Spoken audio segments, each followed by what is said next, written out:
Do you ever wonder what makes the ocean so soothing to look at? Is it the sound of the waves? That feeling when you dip your feet in the waters? Or is it because it reminds you of the memory you have of your pet fish when you were a kid? There is something about the ocean that erases all your negative thoughts. You end up staring at it for hours until someone taps you and pulls you back to reality.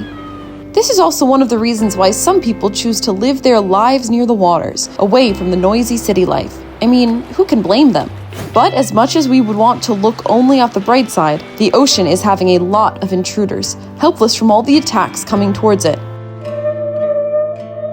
And years from now, if all of this continues, it might be the end for marine life. Gray whales are just one of the examples of natives in the ocean that are experiencing a great loss. Are humans really guilty?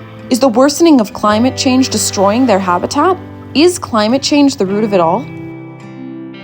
It is quite saddening as the gray whale, being the longest migrating mammal, can't run away from death. Since the 1980s, a mass die-off of gray whales has been happening on the Pacific coast, heavily linked to climate change that further leads to starvation. According to a marine ecologist, the extinction of gray whales is out of the picture as these marine mammals are very intelligent, which has allowed them to survive the ice ages and human hunting. But can they really survive the mass die-off? Are all these signs of oceans in peril? In today's episode of Science Curiosities, we will dive deep into what caused the death of gray whales in the past and why it continues today. Remember to subscribe to Science Times. Gray whales are known as the devilfish because of how they respond when harpooned. This is one of the reasons why they survived climactic upheavals for so long. But even if adaptability is their upper hand, they cannot protect themselves from factors that they have no control and power over. Commercial whaling is an example. Started a long way back in the 11th century, this type of barter killed a lot of whales, not just gray whales, in an exchange for money. Though it resulted in a booming economy, it was not a pleasant sight. The gray whale population recovered because of the implementation of the ban against commercial whaling in 1986. Their population skyrocketed at around 25,000. However, even with the ban on commercial whaling, the gray whale population continues to lessen. Experts say that climate change is the main culprit, thus explaining the first wave of the Unusual Mortality Event. A year after the recovery of the population of gray whales between 1987 and 1989, 700 gray whales died because of something experts didn't have an answer for. For biologists and volunteers, a call to action is needed. The second wave of UME happened between 1999 and 2000, with a death toll of 651, lessening the gray whale population by another 20%. According to a researcher, the first two waves are mainly because of the seasonal expansion of the Arctic Sea. This resulted in further research of gray whales in their feeding sites, leading them to starvation. And because of the severe warming of the globe, the Arctic Sea kept fluctuating from expansion to decline. Meanwhile, the decline of sea ice in the Arctic means lessened algal bloom, which amphibioids or crustaceans feed on. So if these creatures cannot survive, what will gray whales feed on if amphipods, crustaceans are the only source of their energy? As a result, most of them become malnourished, and worse, some starve to death.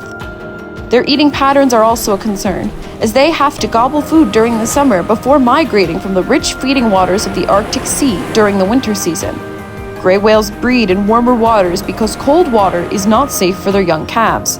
But because during the summer there are not enough amphipods to feed on, as for the declining sea ice, they are forced to start migrating hungry.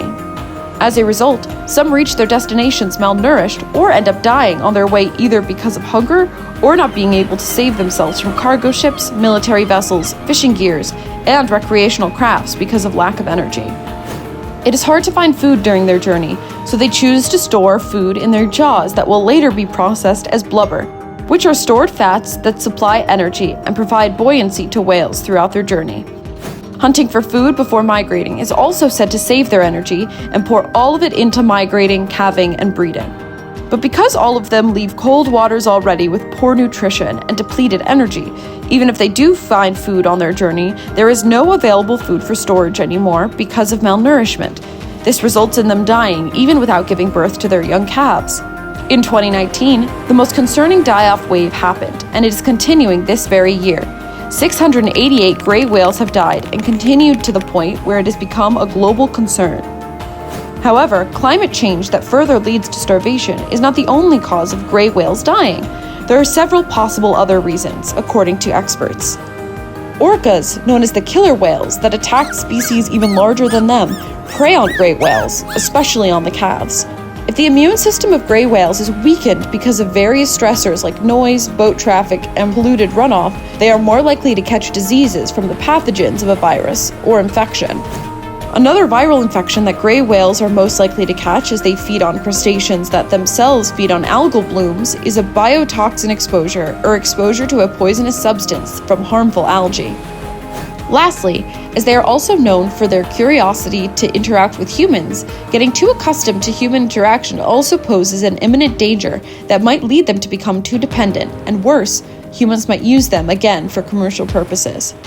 For more information about the poor gray whales and marine life, click the article linked below. Like this video and comment down below on other topics you want us to cover. Do subscribe to Science Times for more topics like this. See you on our next one.